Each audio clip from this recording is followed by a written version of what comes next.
Welcome to the Heron Heads podcast. My name is Julio, and I'm joined today by some friends and fellow Inter Miami fans, Dave, Jose, and Chris. And on behalf of the guys, we want to thank you for joining us for episode 4 here on the Heron Heads podcast, your first stop for all things Inter Miami. For those of you watching on YouTube, thanks for stopping by, and make sure you hit the like and subscribe button if you enjoy the show. On today's show, we're recapping the 4-1 win by Inter Miami over Philadelphia Union. And honestly, I am flabbergasted with that result. I am shocked by so many things that took place in this game. From basically the very first touches of the ball, where Joseph Martinez actually takes a shot, which really probably would have frustrated me if there was any other end result other than the goal that it was. It was almost like a fadeaway long shot from the corner of the box, 1-on-1, and Blake just had a bad angle at it and it goes through. And then you have our domination of the ball for the first 2 quarters of the game. And I am just genuinely shocked with us coming away with the 4-1 victory. All I heard in the build-up toward this match was Philadelphia is going to be the toughest opposition that we've faced. They're so stout defensively. And while all of that may be true on paper, once it came time to play, everything went out the window and they got punched in the mouth and had no response. They were flat the entire first half and they just had no answer for anything that we were doing. And anytime that they had a break throughout the whole game, they blew it. They blew one-on-one chances consistently. They had opportunities to score goals. They had a chance where Calendar was completely pulled out of the net and they still missed. It was just, I am just so amazed with what we just witnessed. Anyone else feel free to jump in because I don't No, know that if I was have beautiful. anything else. That was beautiful. You guys can be as amazed as you want, but I think I recall last episode we had our little predictions, and I know Yeah. that I predicted a 4-1 win. And everybody gave me grief because everybody said this defense, and this defense had never seen Messi. That being said, Messi, I believe Messi only had 50 touches in this game. Yet his impact was really felt because he was being marked, Busquets was being marked, Alba was being marked. But this team came together and they played through the other guys. And that's what opened up the game. Even the first goal, Busquets was being marked super tight, and Kristoff was able to launch a nice pass deep because he had all the space in the world. And then yeah, Martinez kind of flashed that speed that we've been hoping to see. And like Julio said, he had the nice finish. I thought the goal was fantastic. It was beautiful. It had some tailing action on it. It kind of curved around the goalkeeper there, and it was just man, that feel good because everybody was talking about that Philadelphia crowd. It keeps them in games, and to be able to shut them up so quick, oh my God, it was a thing of beauty. It was beautiful. It Oh, was And they beautiful. were loud. They were allowed to start. So Until they weren't. to 3 hear them minutes in. just yeah. Then was we didn't great. hear them. We didn't hear them again until Messi had that shot block that didn't even count anyways because of the offsides deep into the second half. Then they got real loud for that, but by that point the game's out of hand. Oh my God. I mean, I don't remember feeling this good for an Inter Miami win in a long time. Yeah, Last like you game. said, That's not it true. was That's not true. It's been a couple of days, but oh my God, this is the best one yet. and talking about Messi taking up the spotlight. I mean, that pass from Taylor down to Alba to end the half, everyone was looking at Messi on that one. That all eyes were on him. They left. Taylor got the steal. He dribbled it by himself. No one was within 5 yards from him. They were too worried about Messi, and he made the beautiful pass down to Alba, and Alba obviously finished it with a goal. So, like you said, Messi just he just all spotlight on him. He just took all the attention, and it let the other guys around him just shine. So, really happy about that. There's a few things that we can look at from the recap that we did last night, and then how it transitioned to now it's a brand new team, different, and we're way more concerned about going into this game than we were. Like Julio actually said what are we scared? Are we scared of this team, and what scares us? That was a conversation getting into this game, and we just throw to them 4-1. I was the only one that had any fear. Everyone else, when I posed that question, said, "We're not scared," and I was we're like, not scared. We should be scared." And now, in hindsight, we shouldn't be scared of anybody. No, I am officially, and we can have this on record, I am officially gonna be the pompous, arrogant Inter Miami fan that we can beat any team and we're favorites in every single game. End of story. That's it. Cocky Miami fan. That's it. I'm here. Nothing better. There's I'm nothing here. better in the world than a cocky Miami fan. And everybody loves it. No, they hate it. But and if you look at it, if you look at the stats that we're looking for going into this game, what were we looking at? We're looking at possession, right? Possession was 53-47. We won it, but you know, they stormed back in the second half, and they were really putting it to us. They just really weren't able to hammer in some goals, but they had some opportunities, if we're honest. They had 16 shots that they were just letting them rip all over the field. 4 of them were actually on point, you know, on goal. But what was the stat that we were looking at, Julio? I think they had a 2.6 expected goal to our point 4.6. 0.6. We had 0.6 for the game. Yeah, we had 0.6 expected goal and we scored 4 goals. That's crazy. That's some skill right there. We didn't rely on the big three. That's something I noticed. Like David said, they were marking all our guys and leaving other guys wide open. And we were doing very well, just facilitating to those guys. And we had a lot of space ultimately on this great defense, right? We beat a team that was undefeated at home all year long, 4-1. I think they said a stat in game that they hadn't let 4 goals scored in that building since 2018. Yeah, they had 4 goals scored in this tournament total leading up to this game. Yeah, exactly. But we said that was against who? That was against Querétaro twice, against Club Tijuana, and I think Dallas might have been their other game, and New York Red Bulls. And I'm still trying to wrap my head around this. Jose, you mentioned the things that we were looking for.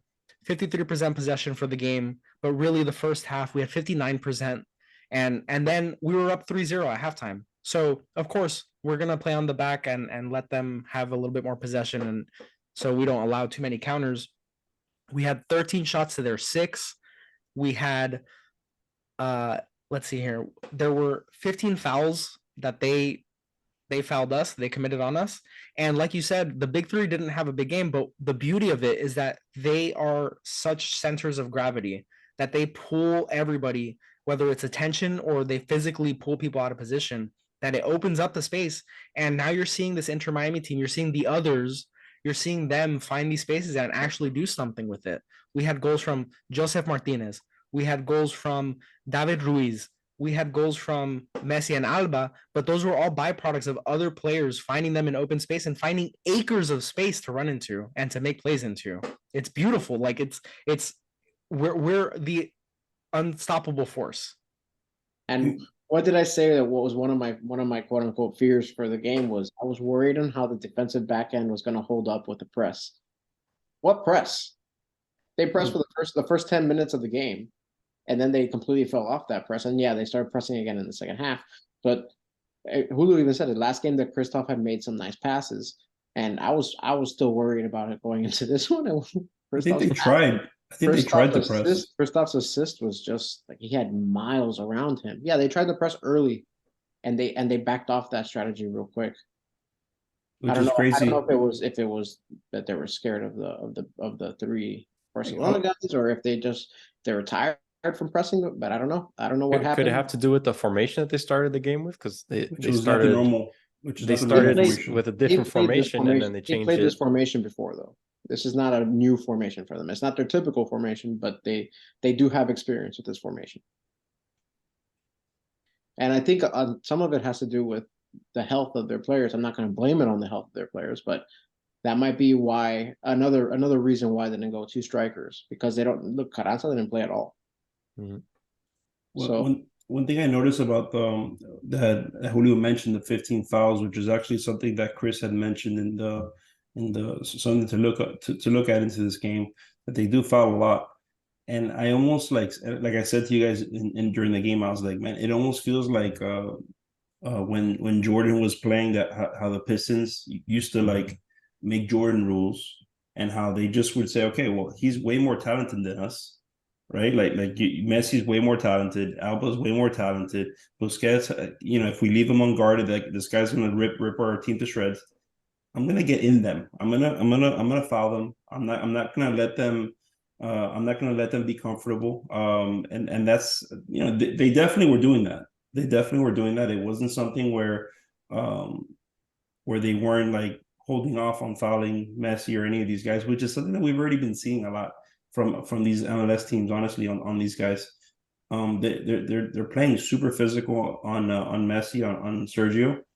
It's not working, but that seems to be what they're trending. Every time we play them, that seems to be what they're doing.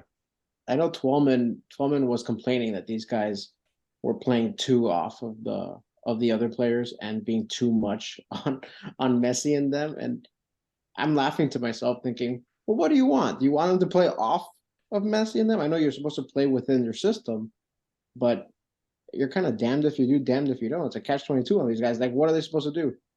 They came out playing scared, and it was the last thing I expected.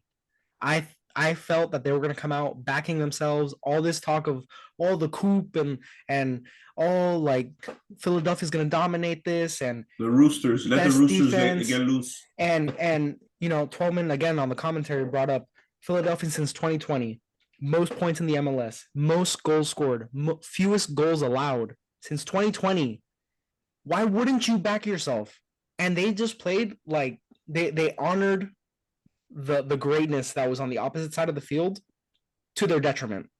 They gave them so much space to operate in, and like we were saying, it wasn't even when Messi and Busquets and Alba were on the ball. They were just being dragged to them by their gravitational pull, and it allowed so much room for everybody to run into, even though Philadelphia came out with a very defensive lineup.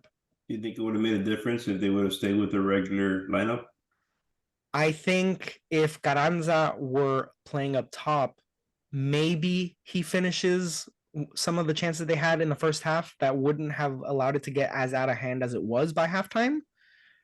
But I like I said, I'm now a convert, and we're just too good. We're too good. Yeah, the second half seemed to have a little more attacking space, I think, for Philadelphia. But again, I don't think the change really made much of a difference. Maybe if Carranza was there, like you said, but it seems like the formation change really didn't do much. Yeah, and they also threw caution to the wind and started taking more chances, playing much more aggressively. You play a little more desperate when you're down 3-0. 100%. So 100%. I was blown away, and great games from Christoph. Fantastic game by Drake Callender. He had maybe one bad mistake where he sort of got dribbled around, and Philadelphia made a mess of everything afterwards. But Drake Callender had an incredible save, maybe around the 60th minute. Yeah, it was on the 60th minute where a header off of a cross, low away from Callender, and he dove in fingertip save. Fingertips, yeah. Beautiful save. Incredible. And that would have made the game really interesting, because even after they eventually scored on the 71st minute from Bedoya, who had just recently come on, then Philadelphia had some momentum going, and they had that sort of feeling back about them that, oh wait, we can kind of score against these guys. Let's go after for real. And there were moments when we were saying we really need this next goal to go up 4-1, to go up 3 goals again, because if they score another, even if there's 10 minutes left, it's going to get really tight. But Callender, huge save. Again, very controlling of his penalty area, really understanding this is my space. If a cross comes in and it's close enough, I'm going to catch it or deflect it. He had a nice punch on one of the corners. Yep. That completely took it away. He couldn't get to it cleanly, so he made sure to knock it out of there. Fantastic command of his penalty area. Fantastic. And Christoph, really impressive performance. He showed his veteran leadership. Much, I would say the same with Joseph Martinez with the early goal, understanding, hey, we got to take our shot, and I'm in here because I'm the veteran, and Campana's coming for my spot, but this is my spot. And kudos to him. I'll give him his flowers. because you know me, I'm on the Campana train. But if Joseph's gonna take shots like that, I mean, hey, let's stick with it. I think Joseph proved us all wrong, because we were all calling for Joseph to. Yeah, you were. Everyone here is calling for Joseph to go away. I said Martinez should have started. I said he was going Said he to should have start. started. You too. said he should have started, but you don't want him out there. Last match, David you did not said- want him out there. I said he brings a different dynamic to the game, and he does. I said David why says, change him? Why David- change him if we're winning? David has said just very often that he's on a short leash, basically. If Joseph makes a mistake, for example, when Joseph did a dummy again later in the game that again just destroyed a beautiful offensive play where he could have taken it in the penalty box and just shot, he again did a dummy that broke down the play. If that would have happened in the 3rd minute, rather than him scoring a banger at the 3rd minute, then we have a different conversation. Then it's like, get him off the pitch at halftime. No excuses for what just happened. That's not, and the funny thing is, I usually feel that way about Joseph. I'm like, man, I get about 15 minutes into the game, and I'm like, I need him off. I need him off. The one that I felt like that about today was Rob Taylor. He had a rough game. I know he had that great possession where he held the ball, made a nice pass, and got the goal for Alba. But if it wasn't for that, like, how often do we say that about Martinez? If it wasn't for that PK, he would have had a terrible game. I felt that way about Robert Taylor, and he came off. He was the first one subbed off. And I'm not saying that he's a bad player or he just had a game that we're not accustomed to seeing from him. He's had down games, but this, I think, is the worst game in this cup. And yeah, but this shows Tata's willingness to move off players who are struggling and get a different dynamic in there. And I we think had that has to... Go ahead. Kromansky had a situation where he had a horrible pass when we were really in striking distance, and it's funny. I thought that would pull him because he's a very young player. Maybe this might get to his head. Who knows? But he's not going to pull him. He's not going to pull him for one mistake. Kromansky, I thought, played a horrible mistake. Yeah, but it's one mistake. He played a very solid game. What I love about Kromansky is he's running like a wild horse. Oh yeah. He's just galloping all around the field with full intensity every moment out there. You're not going to take, sometimes he's very young. He's going to make a mistake or two, but for one mistake, I get it. He led the team in miles ran in the game. Yeah. I thought Robert Taylor's game was very similar to Gomez's game against Dallas, where it felt like he was trying to do too much, and it ended up just hindering the plays that we were making. Because it was constantly finding Taylor, and we had a good play going. There was like really good flow, and he would try to do too much. He would try to take on one too many defenders rather than just making the simple play. And it ended up more often than not just ending in a turnover, or he would like run the ball out of bounds. And it really just stifled the play. It was like he was doing too much, just like Gomez, who coincidentally, Gomez came on and had a really nice stretch, very dynamic. And he was brought in for Taylor, presumably to add more bodies in midfield to help sort of see this game out. But he had really nice transition play. Just exactly what I envision him doing is getting the ball on the defensive end and linking it to the front. It's almost his trademark now that he misses a shot completely. So we'll see if he can tighten that up. But hey, if he's playing really solid box to box, I can live with one shot a game going completely wild and occasionally being on target. I need to be able to say, yeah, he's not a scorer at least once a game.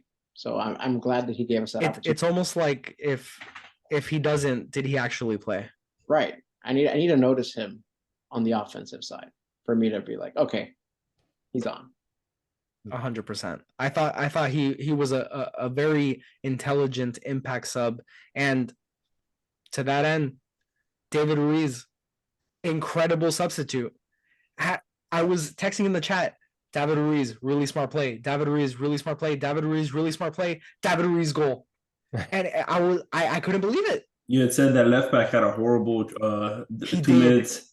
He had a nightmare. I don't know if it was Kai Wagner. I'm not sure who it was, but he had a foul on way in our side of the pitch, on our defensive side, that really alleviated a lot of pressure that Philadelphia was putting on, and then followed that up with either 2 quick fouls on Ruiz or a quick foul on Ruiz. Then Philadelphia got possession and he allowed the ball to kind of run off the pitch. and followed by another foul on Ruiz. And again, when they were building up Philadelphia, he again had a pass go to him that went out of bounds rather than him being able to retrieve it. An awful set of plays for him. And then Ruiz came and scored what eventually ended up being the final goal of the game. But Ruiz, great sub. And Tata's just pulling all the right strings at all the right times. It's just he's not only tactically changing this team, and you can see the confidence with which everybody's playing, but he's just making the right moves at the right time. It's beautiful. You know what helps? You know what helps, Tata? Having Messi. Having Messi come in 6 games, 21 goals with Messi. I think what MLS, the whole MLS season so far, they've had 22 goals, I think it is. Right. So Inter Miami in the league have scored 22 goals in 22 games, and through 6 games in the Leagues Cup with Messi on the team, we've scored 21 goals. Unbelievable. Ridiculous. Revolutionize this team. Revolutionize the culture and the identity of this team completely. We are a force to be reckoned with. Going back to the subs that Tata's making, how refreshing is it that this team has players coming off the bench that can make an impact? I mean, even Noah Allen came on. Someone who we were just clamoring for Alba to get in so that we can get Noah Allen off. Noah Allen comes on as an additional defenseman, and you're like, okay, cool. And he makes a great clearance, and there's almost as if the pressure has been alleviated from these players thinking they have to do more and playing above themselves, knowing that there's this calming presence of Alba or Busquets or Messi. Obviously, it's just the composure with which everybody's playing with now is completely different, and it's making everyone play so much better. How about we start giving heaping some praise to David Beckham? I know he's the main reason we got the big 3, but he has an eye for this young talent. He's the one who spotted Kromansky. He's the one who's bringing in a lot of these young players. That's why I'm very excited to see what these young guys are going to do, because when you infuse that young talent with these established players, it's going to be fun. I mean, not that this isn't fun, but holy smokes, this is going to be something. There's more upside. There's more upside. And it's great to see them getting opportunities to playing games like this, even if it's for brief moments, right? Ruiz came on for what amounted to about 20 minutes, scores a goal, has a really nice set of plays back to back to back to back. Kromansky's getting starts at this point. Noah Allen coming on and getting a few minutes to spell Alba. And you know these guys not only are getting great playing time, but in training, they're around generational talent. They're getting some serious exposure. It is invaluable. You cannot, it's the old MasterCard commercial. It's priceless, right? Like, you cannot put a dollar value next to that, and learning from these greats at their positions, right? Messi is potentially the greatest soccer player of all time. I'm not convinced that he is officially the greatest in my book. And Jordi Alba, one of the top left backs of all time, and Busquets, one of the best DMs of all time. And all these players are learning from them. It's going to help also if we ever want to move off from these guys, these young guys. I think this transition right now that we've brought in these veterans to help them out with their training, well, you know, they're going to get exposed to all these. Like I said, the exposure that they're getting, the ability to be able to be around these guys, it's making them better on the pitch. That's one thing I've noticed. Like I said, Robert Taylor has been on this team. It's not he's been on this team. Now, what is he? Is he a hot and cold kind of player? I think that's what we're seeing. Even when you inject Messi and you inject Busquets and Alba, it seems like some games he's really, really good. Some games he seems to kind of, wither away, come in, come out. But ultimately, the more exposure they're doing, if they're sponges and they're getting this knowledge from these guys, they're going to be worth a pretty penny one day, especially the young guys. You're already looking to sell? No, but I think that's important, because realistically, you can't keep everyone. And realistically, each player has different, goals personally, right? Professional goals. And some of these players will move on. We're not going to keep this team every year in, year out. So it is good for the club from like an EA Madden franchise mode that these players that don't necessarily get the playing time that they're looking for have value, because then we can sell them on and, maybe acquire some more young talent or infuse some of that money back into the youth academy. There's a lot of long-term benefits to this, not just where the do we get success these we're guys? seeing now. Yeah, like, It's funny. I was thinking the opposite. I was thinking Messi, Busquets, Jordi, they're not going to be here forever. And maybe this is great training for all these young guys. They're really young, 18, 19 years old. And I don't know how many years these guys are going to be here, but maybe they're building for the future. So it's the opposite spectrum of what you're saying, Jose. Instead of selling them off, maybe they're looking into the future too. Maybe they become good enough that they want to leave somewhere else. That's the other reality of it, right? Yeah, it's both. It's both. It's going to happen. Like I know the Cincinnati FC. They've had players that have been poached from European leagues and things like that. So yeah, the more winning that they start doing in Miami, that they're getting the eyes of the world on them. So yeah, they're going to look at these young guys, and some of these bigger clubs are going to want to have them in their program.